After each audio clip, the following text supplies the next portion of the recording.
मातरम आप सभी को और मेरी तरफ से सभी को रक्षाबंधन की बहुत ढेर सारी शुभकामनाएं। और मैं आशा करती हूँ कि आप सभी का रक्षाबंधन जैसे हर साल जाता है एकदम बेस्टम बेस्ट, वैसे ही इस बार जाएगा, क्योंकि हमारा वैसा ही जाने वाला है। हर साल की तरह हम बच्चों के साथ पहले राखी मना रहे हैं, कल फिर अपने परिवार के साथ मनाएंगे, लेकिन सबसे पहले ये हैं हमारे परिवार। और बच्चे बहुत ही खुश हैं, खुश हो कि नहीं? और बच्चों ने कहानी भी सुनी कि हम रक्षाबंधन क्यों मनाते हैं, हमने भी सुनी, बहुत अच्छा लगा। Thank you. जाए टीका करने के लिए। ये दे दो छोटा वाला था। हाँ रुक जाओ एक मिनट। ले बेटा कब शुरू हुआ सबसे पहले किसने किसको राखी बांधी बताना चाहिए ना अपने को सवाल आना चाहिए ना तुम्हारे दिमाग में कि सर रक्षाबंधन क्यों मनाते हैं। तो बच्चों के दिमाग में सवाल आना चाहिए, जिस सवाल का उत्तर आपके पास नहीं है वो पूछना चाहिए। एक राक्षस था, ध्यान से सुनो, एक राक्षस था, उसका नाम था राजा बलि। राजा बलि राजा दानवेंद्र, बड़ा दानी था, महान राजा था। उसने तपस्या करी और वरदान में उसने पूरी दुनिया का राजा बनने का वरदान मांग लिया भगवान से, ईश्वर ब्रह्मा जी, कि मैं धरती का भी राजा बन जाऊँ, मैं पाताल का भी राजा बन जाऊँ, मैं नागों का भी राजा बन जाऊँ और मैं स्वर्ग का भी राजा बन जाऊँ, ऐसा मुझे वरदान। तपस्या करी है तो भगवान को प्रसन्न होना पड़ेगा। परीक्षा दोगे तो पास तो होगे ना। तो उसने परीक्षा दी, वो पास हो गया तो अगली क्लास में गया, वरदान मिला उसको। तो उसने इंद्र को हटाकर वहाँ खुद राजा बना और इंद्र परेशान हो गया। देवताओं के राजा इंद्र परेशान होकर भगवान विष्णु के पास गए और उनसे कहा कि भगवान बताइए, ये जो बलि राजा बन गए तो हमारा तो सिंहासन चला गया, राज्य चला गया, अब हम कहाँ जाएं। तो भगवान विष्णु ने कहा कि मैं खुद धरती पर जाऊंगा, वामन अवतार लूंगा। क्या लूंगा? वामन अवतार। इतना बड़ा पंडित, हमारे जितना बड़ा आदमी 50 साल का, उसको संस्कृत में बोलते हैं वामन। उस वामन का अवतार लिया, पंडित का अवतार भगवान विष्णु ने धरती पर आए। और क्योंकि राजा बलि जो था वो बड़ा दानी था, तो उसके पास गए और बोले कि हे राजा मुझे दान चाहिए। तो राजा ने बोला हाँ हाँ बोलिए महाराज, सोना चांदी गेहूँ चावल कपड़े बर्तन क्या चाहिए, घोड़ा चाहिए, हाथी चाहिए, जो बोलोगे मिलेगा। बोले कि नहीं मुझे तो थोड़ी सी जमीन चाहिए सिर्फ जमीन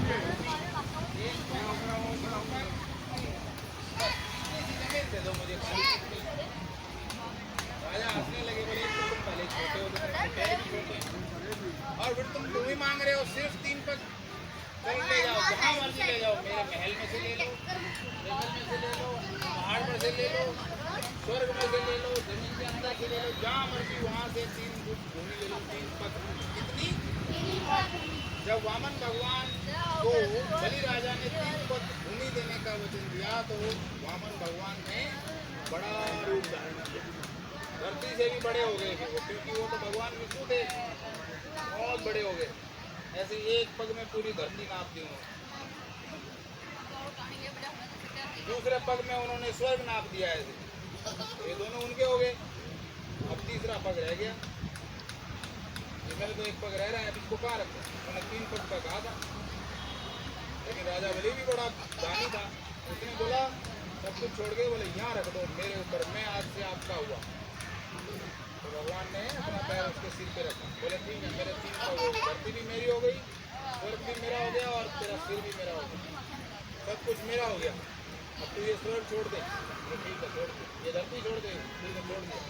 अब वो हमेशा भगवान विष्णु के सामने ही रहता, बोले मुझे तो अब आपने दे दिया, मैं कहीं जाऊँगा हाथ जोड़ के खुश। तो जान गया कि ये भगवान विष्णु है। वो भगवान सोते जब भी वहीं खड़ा रहता, उठते जब भी वहीं खड़ा रहता, खाना खाते जब भी वहीं खड़ा रहता। इससे माता लक्ष्मी बहुत परेशान है। तब माता लक्ष्मी राजा बलि को रक्षा सूत्र बांध कर, ये वाला रक्षा सूत्र, ये क्या बोलते हैं इसको, रक्षा सूत्र बांध कर उसे अपना भाई क्या बना लिया और उससे कहा कि अब तुम मेरी बात मानोगे और मेरी रक्षा करोगे।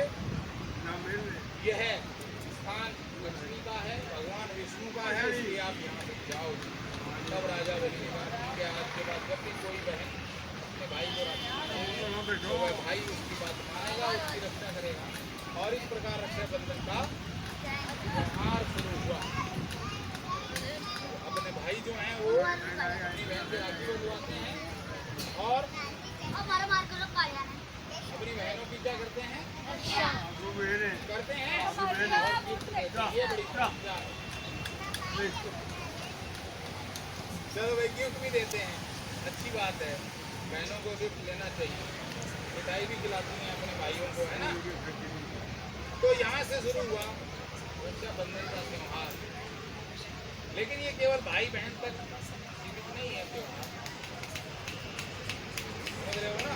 हम कई बार पेड़ों के भी राखी बांधते हैं, जैसे सर ने बताया, क्योंकि पेड़ हमारी क्या करते हैं, रक्षा करते हैं।